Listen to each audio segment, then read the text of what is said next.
I'd like to welcome you. This is Tony Thurmond. He's one of our candidates for Superintendent of Public Instruction.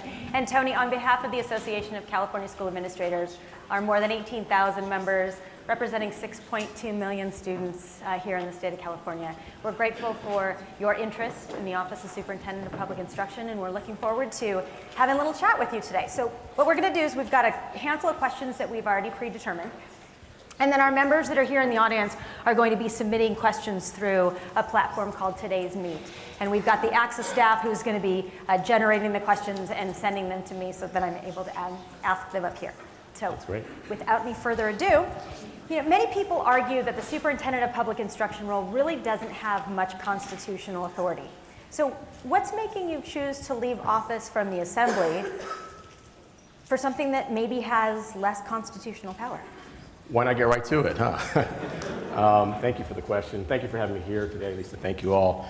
People talk about this all the time, and the superintendent doesn't have direct control over what happens in any of your districts, but is a champion and a spokesperson for education, and really has to use that position to help move our system, change our system, and get resources for our school districts and for our kids.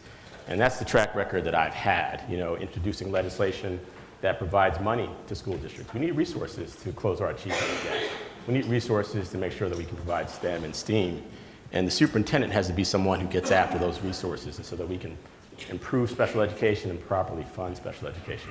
People ask me all the time, they say, you're in a safe seat. I'm reelected with more than 90% of the vote. I think the highest percentage of any legislator in our state. And they say, well, why would you make this decision? And I tell them it's simple. I believe in the power of education. And education saved my life. And I want every California kid to have the opportunity to have a great education. And so you could say I'm taking a huge risk. You could say that I'm all in for the kids, and that is true. Our kids risk a lot, and they deserve the best. And I'm all in for the kids of California. How do you plan to use this office differently than your predecessors? I'm honored to have the support of many of my predecessors, like our current superintendent, Tom Trowickson, and former superintendent, Jack O'Connell.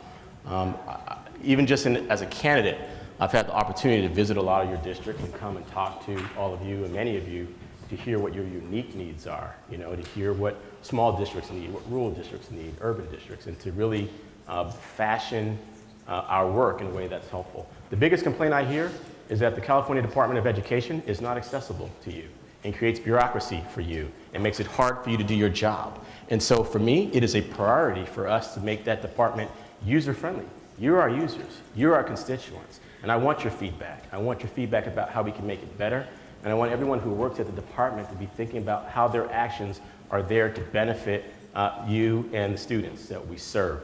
When I came to the legislature, they always said to me, don't ever ask for any bills that ask for money. And I always ask for bills that ask for money. And they said, well, that's crazy. Maybe that's why they put me in office number 5150 as a freshman legislator. I don't know. But having seen as a school board member the recession that cut so many of the things that we care about, recognizing that we're 46th in the nation in per pupil spending, we need resources. And so to me, it's important that we create a Department of Education that is accessible to our districts and that helps us to come up with policies and regulations that are useful, not just so we can say we checked off a box. If they're not helping kids, then we need to get rid of it. And I will start a systematic review of everything that comes to the department and out of the department. I'll ask the Board of Education, the State Board of Education, to look at all of the things that we put on top of your districts by way of guidelines and requirements. And if they are not directly tied to supporting students, then I'll ask that we reevaluate each and every one of those, starting with special education. I know that we've made this about 40% of your time on paperwork. We need to make it so that special education is about how we support all of our students so that all of our students can achieve. So I'll take an aggressive approach to changing the department, to getting money and financial resources to our districts, and get this, listening to what you have to say about what it is that you need from your superintendent and from the California Department of Education. Okay. So there's a hard question. Let's just put it on the table. Okay. So ACSA, one of our biggest legislative priorities last year was a modest bill that would give administrators the opportunity to extend a teacher's probationary period from 2 years to 3 years. It got out of the Assembly with 63 votes out of 80, and yours was not one of those. So can you please tell us a little bit about your decision? Can I get a redo?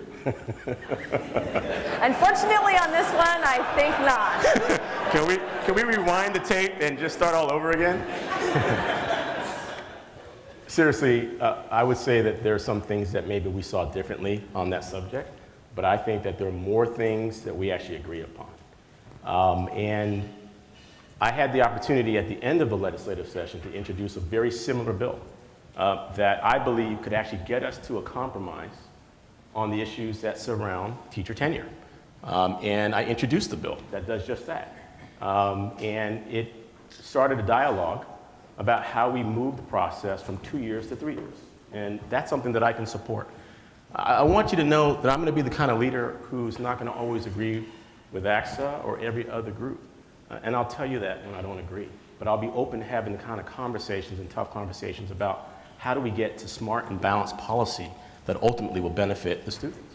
And I'll say that to every other education organization as well. My job is to support what's at the best, at the end of the day, what's best for our students. And so I introduced another bill that allows us to get to a compromise on two very difficult conversations in our state: teacher tenure and the reserve cap. We're half of the way there. We were able to introduce final legislation that increased the reserve cap to 10%. And we'll continue to work on teacher tenure. I think some of the elements where we might need to continue our work have to do with what's the appeal process or the due process for someone who's let go. And I think what we should do, and I said this at the time of your bill, that we should front load as much training and professional development for new teachers as possible. I think that should be the heaviest focus. If we see teachers who are struggling, we should provide them with coaching and mentoring and, if possible, peer support. And then if we have to make the decision to end someone's service at a district, we do that. But I firmly believe if someone's going to be separated from their employment, they should have the opportunity to have some appeal or some due process. And so I think that we largely agree on most of the components, and I believe that we still have the opportunity to work together as an education community to find compromise on how to have a balanced policy on teacher tenure. Let's shift to public pensions, because clearly it's a challenging topic, especially for all of us that are, really at the district level taking a look at finances. The costs are increasing significantly. They're seriously impacting our programs in almost all of our school districts. So how do you think the pension issue can be solved? First of all, I think everyone deserves to have a pension, and I think we have a lot of work to do to address the rising costs of pensions. And unfortunately, I'll tell you this, most legislators think that we have solved all of our education funding needs with LCFF. Now, I don't agree with that, and I fully support LCFF. And I campaigned hard for Prop 30 and Prop 55, and I'm glad, because in 2008, when I was a school board member, and on my very first night, I was asked to vote to close 10 schools because we had an awful recession, and the state budget was so bad. That was a very difficult night. And someone said to me, we know it's bad for kids, but we're going to ask you to do it anyway. And I thought, well, if you frame it that way as being bad for kids, we shouldn't be doing it. We should have the political will to find another way. And in this case, I was fortunate enough to reach out to 5 city councils who gave us the money to keep nearly half of those schools open. But the fact of the matter is, we know that your districts have rising costs, and that LCFF, while helpful, doesn't get us all the way there. I believe that all it does is say, we're going to give you part of the money that you need and give you the decision to make the decision about what things won't get funded. And so I think we should continue the conversation about how to increase the base of LCFF to address rising costs. I think we also have to have the real hard conversation about long-term funding reform. We need more revenue. We need more stable revenue to support all of the costs of education, including pensions.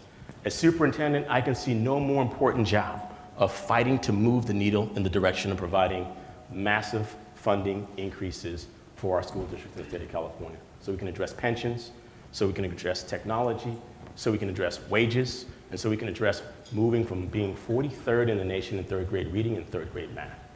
So you talked about LCFF and you talked about increasing the base. Any other changes you would like to see? Well, with California being the 6th wealthiest economy in the world and being 46th in the nation per pupil spending, I know that we can do better, and we have to do better. And I've been slowly trying to chip away at it with a few bills that we've worked on.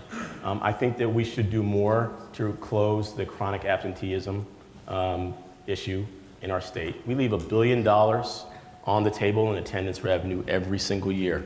Now, I hope there's no one in here from the Department of Finance, right? Because they're the only people who are going to be unhappy if we figure out how to reduce chronic absenteeism, especially for our students who are in grades kindergarten through 3rd grade. You all know, for those who have chronic absenteeism, they don't learn to read by 3rd grade. They're more likely to drop out. And that's a very costly proposition for that individual, their family, in the state of California. I think that we can move the needle in the direction to raise more money through reducing chronic absenteeism while also helping kids achieve. And I've introduced legislation that helps us to move part of the way.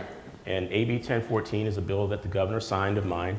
We just allocated 30 grants to 30 different school districts. On average, some of the grants were about just under $2 million to work on chronic absenteeism, restorative justice, in community schools. I'm very proud of the work that we've already done to increase funding for early education. Last year we provided $500 million more for early education programs, but I think we've got to go even further. I think we've got to fully fund preschool in the state of California to help us with closing our achievement gap and to help us with having better outcomes in California. And I've introduced a bill that gets us part of the way there. AB 43 puts a tax on private prisons in California because we spend $5 billion on private prisons in California and we have no fund to help pay for universal preschool in our state. And so it's part of the way there. But I think that we have to have a real conversation about what LCFF will look like going forward. I think we have to have a conversation with this governor about increasing the base and conversation with who's going to be the next governor. That means every single gubernatorial candidate has to be asked, will you commit to extending LCFF? Will you commit to increasing the base? Will you commit to having universal preschool? And will you commit to creating a permanent funding stream to increase education in the state of California? I'll tell you this, as superintendent, I will never ask you to do more with less. I will never tell you to try and circulate and take the same pot of money and get more done. We need more resources to do more work, and I want you to have those, and I want to align with the governor who's prepared to provide a permanent funding source. And as superintendent, I will convene a working group to look at one thing, revenue opportunities for the state of California, with ACSA, with business leaders, and with government leaders working together to find the solution. So let's stay on funding for just a second. We've got a question from one of our audience members. It's the superintendent from Region 7, Daryl Camp, and his question is, what are your thoughts on using supplemental and concentration funds for salary increases? Daryl's trying to get me in trouble because there's all this controversy about how LCFF funds should be used and the funds being used for those groups that have been designated as being in need of additional support. And I support the spirit of how LCFF was created and should be used. What I don't support is playing a game where you give someone a little bit of the money that they need, even though you know they have all this other responsibility, and then putting the blame on them and saying, we're gonna jam you up on accountability if you're not meeting our expectation on how all these things shall be funded. Daryl, I'd like to change the narrative and get to the place where we're fully funding education in the state. And I've been working on it bill by bill by bill.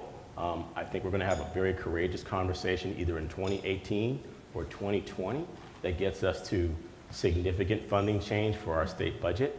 It's going to be a hard conversation for anybody who's a millionaire or runs a big corporation. So for all of you millionaires in here, I'm sorry, but Californians are doing more than their fair share to provide revenue for our state, and we've got to get more if we want to change the narrative in education. So as you look around this room, most of the folks in this room started as classroom teachers.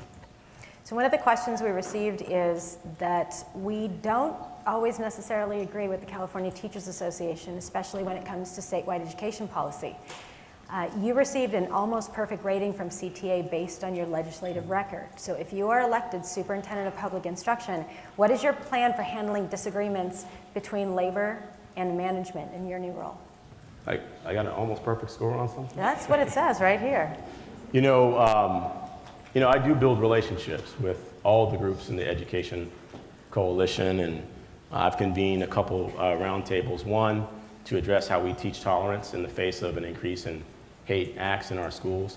I've also convened a new group that's focused on how we close the achievement gap. And our next meeting is on October the 25th, and I hope that you'll come. We've invited ACSA and all the education groups to be a part of it. I think teachers do a great job and need support and need training and need to be supported. I think we have a huge teacher shortage that we need to close. But that doesn't mean that any group gets my support all of the time.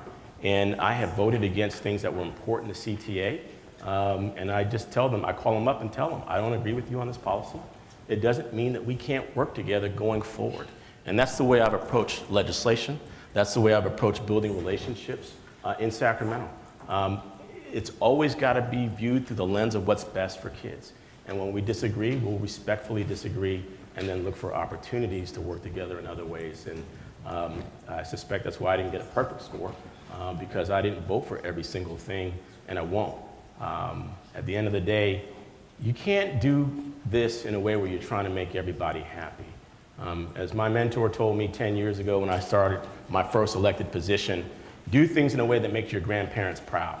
And for me, my grandparents passed away before I was born. And so I switched it to say, I'm going to vote in a way where I do things that would make my kids proud. Mm-hmm. I haven't had a sleepless night in 10 years of being in office. That doesn't mean that I've gotten every vote right, but it means that I've always looked at it through the lens of what's best for kids. And that extends for every single group. ACSA is a really important group, and I want to maintain strong relationships with administrative folks and educational leaders in this room and throughout the state. But that doesn't mean that any group that I maintain a strong relationship with gets a pass or a blanket yes vote out of me. At the end of the day, I'm going to try to be the superintendent who does things in a way that can make all of our kids proud. We've got over 1,000 school districts in our state. About 2/3 of those are small school districts. So how do you balance the needs of the smalls and the larges so that all the unique needs that they all have aren't forgotten? The majority of the invitations that I've gotten since becoming a candidate to visit have been from small districts. And there are quite a few, and I've been getting out to many of them. I'll show you all the holes in the bottom of my shoes because I'm running from end to end. But it's important to listen. And for me, that's how I learn, by listening to others, by observing and hearing from you what your experiences are. And here's the reality. I've mostly worked in large districts. I spent 12 years serving as the director of after-school programs. I've taught life skills and career training. I've been a school board member of a district with almost 40,000 students. And so for me, I have to listen to those who are in rural districts. I have to visit. And I was with the small district yesterday and I asked, what are your needs? Tell me what you need. Help me as a policymaker to define the policies in ways that are helpful for you. This year, I'm going to do another bill to improve special education. And so the conversation that I've started with small districts and rural districts has been to talk to me about what your unique needs are in your district and how do we work together in ways that make sure that I don't leave any needs unaccounted for, because I can't get to every single district. But I want to have the dialogue with everyone and to shape the policies in a way that meet the needs of all. There's no one size fits all, but I look forward to spending time. I think it's very important for our superintendent to travel the state, to spend time in districts, to listen to the districts. I've got a small district that's offered to host the next roundtable of our teaching tolerance. So I'm trying to show in practice, that I'm not just preaching these things, that these are the things that I intend to do as superintendent. I've already started doing it, and I've invited many in the small and rural communities to help me write this bill on special education. I'm open to all of your feedback on our bills for special education or on my bill to ensure that we provide more computer science in our state. I think we provide something like 40% of our districts have computer science, and it's for those reasons that we know that in a few years when there's 1.5 million jobs in coding and we only have half the applicants for those jobs, we've got to ramp up what we do in these areas. And I know that I can't get there, Lisa, without talking to everyone from the small district to the urban district to the rural district. My teacher housing bill that I wrote, recognizing that we have a teacher shortage, was written in a way that it can benefit any district, rural, small, urban, suburban. Have I left anybody out in that? It's written in a way that will benefit everyone because we know we need creative approaches to address our teacher shortage, and I don't want the legislation to only be beneficial to certain types of districts. Rob Martinez is one of our assistant superintendents in the Fairfield-Sassoon School District, and his question is, as we prepare for our new kindergarten students for the world of 2030 and beyond, what's your plan to help them? Well, we started last year. We did increase money for bilingual education as a start in our state budget. We need to really maximize that funding so that we can have more bilingual educators. We have to, I really think that a tremendous opportunity for the state of California is to expand dual language immersion. Our communities ask for it, our parents love it. I think that makes our schools thrive and competitive, and most importantly, it prepares our students to be the global leaders of tomorrow, and to be able to compete with anyone in the globe, where they will be competing in the job market with people who speak 2 and 3 languages. And so I think that this is an opportunity that will benefit our students, and I think it will bring even more rigor to our environment here in the state of California. And so I intend to support efforts that put more funding into bilingual education and dual language immersion, so that we can prepare our students to be the workforce of tomorrow on a global level. I think that means we need more money for teacher recruitment, and I've introduced a bill that provides scholarships to someone who wants to become a teacher, and it is really set up in a way to look at those places where we have the biggest teacher shortages, around bilingual education, around special education, around districts that are having a hard time filling specific types of positions. And so I'd like to continue to push further in those areas and put more funding into those areas that get us ready to be international in whatever languages our students will want to speak.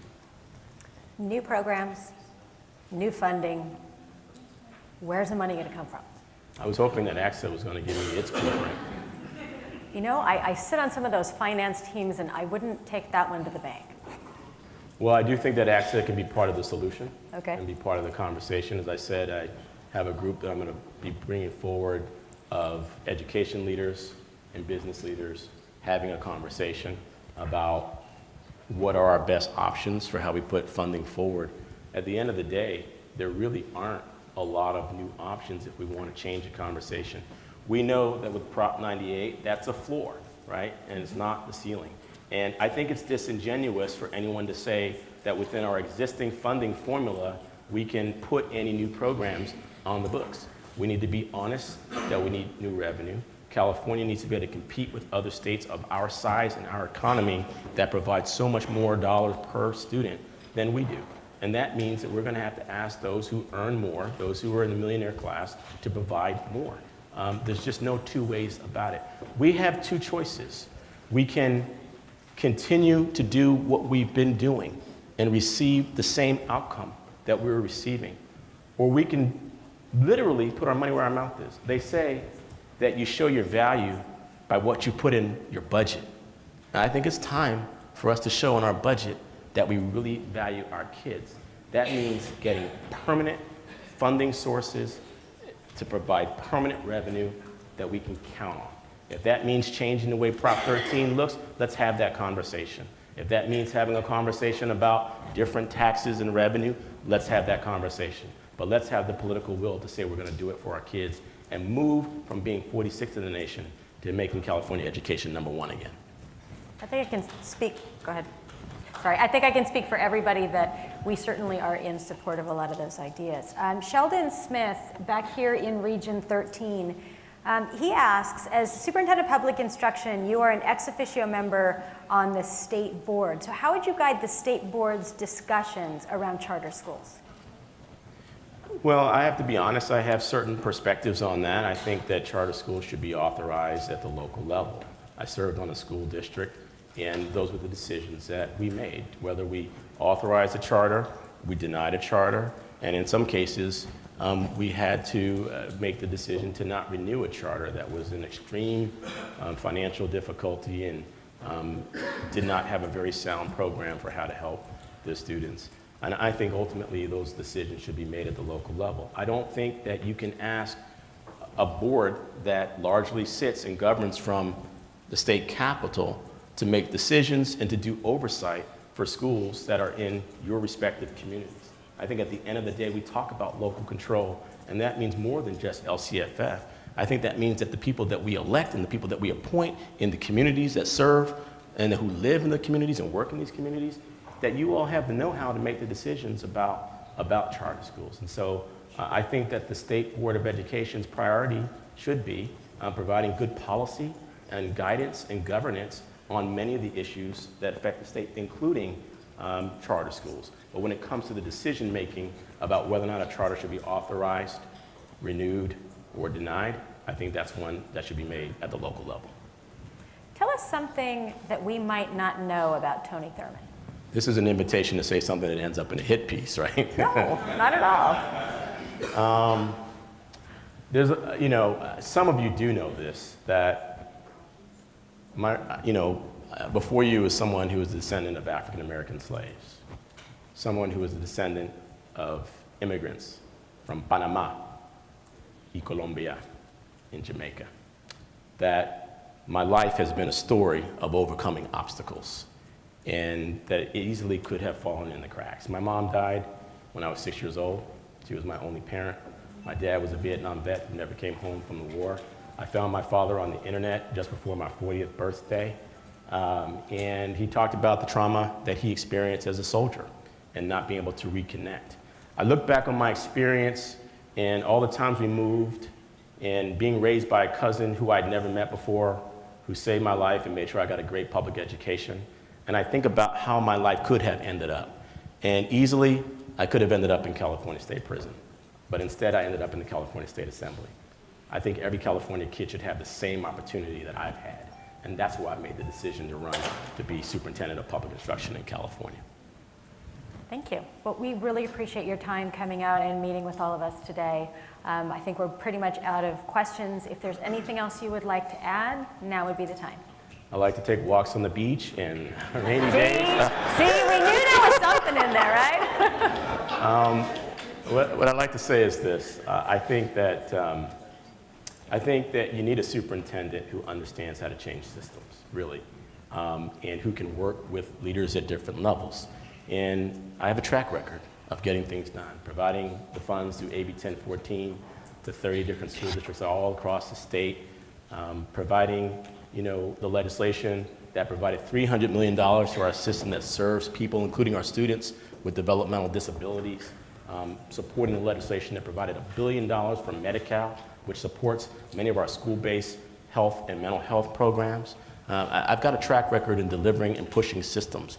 And I think you have to have a superintendent who knows how to work within the halls of the legislature. And people say to me all the time, well, we hate to lose you in the legislature. I tell them, I'll be the 81st legislator. I won't be able to introduce legislation, but I can sponsor it.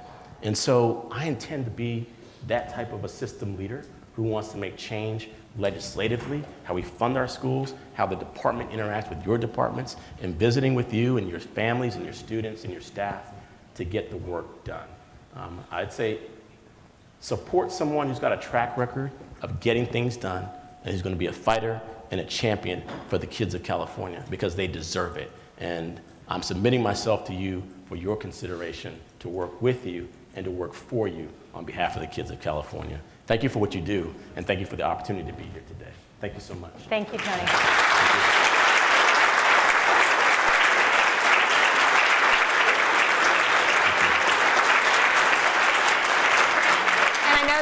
I know that I can say on behalf of our members and certainly of our staff here in ACSA, we look forward to working with the new Superintendent of Public Instruction. We wish you the best of luck, and we know it's going to be a hard campaign, but we're looking forward to leaders that can truly support the students here in California. So thank you for your interest. We realize it's always a risk when you're stepping from one position to possibly another, and we appreciate your taking that risk.